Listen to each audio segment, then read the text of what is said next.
Welcome back to the Citizen channel. Hope you're all staying safe and well. And a little tribute this. Yes, it's when this gentleman played for City. It was a long time ago. We're just coming up to the 21st anniversary of his sad passing. Yes, I'm going to do a little tribute to Marc Vivien Foe, or Foe, with that pronunciation over the E, but I think most people pronounced it Foe. He didn't like the hyphen, even though obviously I've still seen it to this day, as we, of course, 21st year anniversary of his sad passing.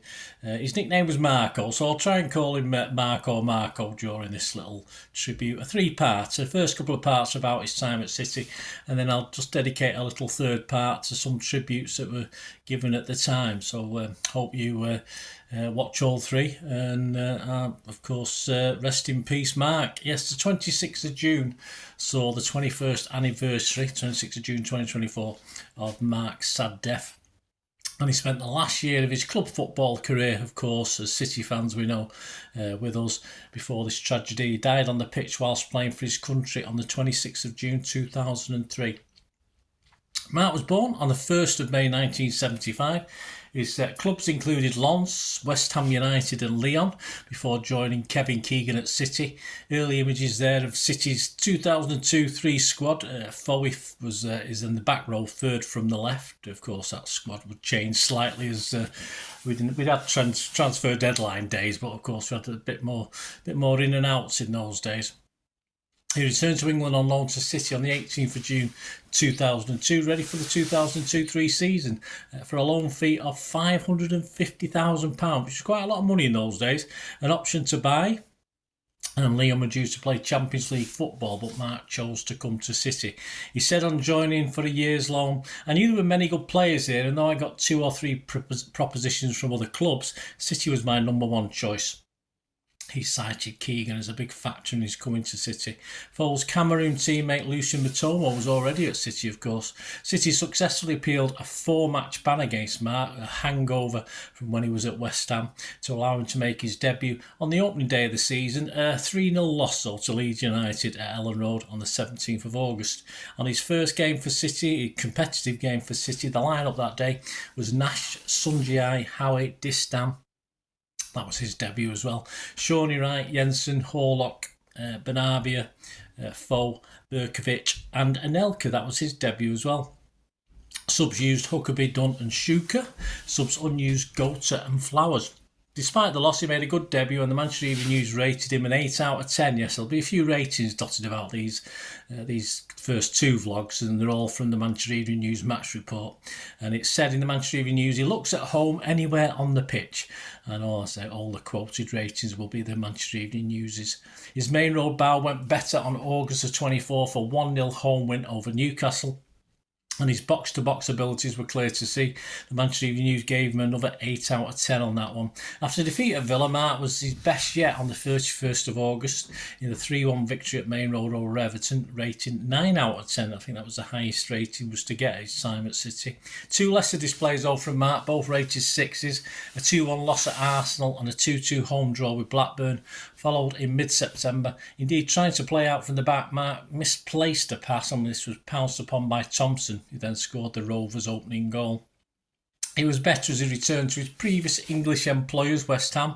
Got a 7 out of 10 on the 21st of September in a 0-0 draw. We were grateful to pick up our first away point of the season. A 3-0 home defeat by Liverpool, no surprise in those days, at the end of September left City in 15th in the table. Marc acquitted himself well in a 7 out of 10 performance, but will be unhappy that he didn't get on the score sheet, fluffing a great opportunity with a header.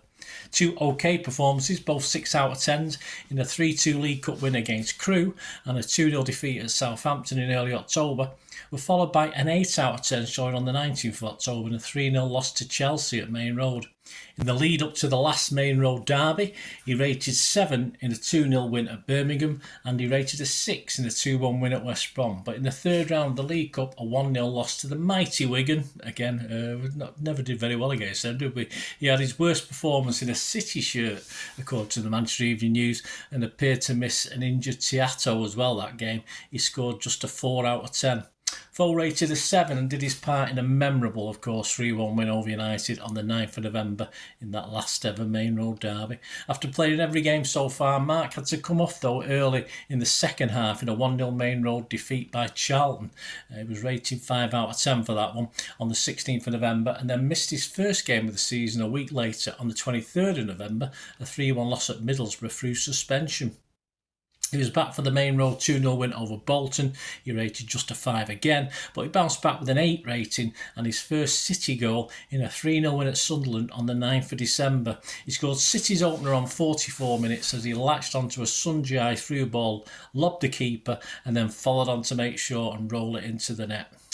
He rated an 8 out of 10 for that one. And it didn't stop there. He scored 2 in the very next game, a trip to the Valley to play Charlton. It ended 2-2 after City being 2-0 down. His goals came in the 73rd and 87th minute. Bernabeu just on a sub supplied the cross and Foe stuck out his long leg to divert the ball past keeper Keeley.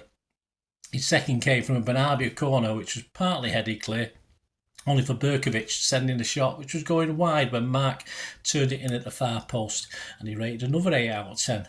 Keegan said they had decided to change the way Marc played and encouraged him to get forward more often. It appeared to reap the rewards. Marc himself praised Kevin Horlock, who had allowed Marc to be able to get forward more. In the pre-Xmas home game with Spurs, he rated a 6 in a 3-2 defeat, but was back on the score sheet in a match-up with Aston Villa on Boxing Day at Main Road. His first goal and the first in front of the home fans came after 15 minutes. Gota fed Foe through the inside left channel, and Marc finished it off firing across keeper Enkelman.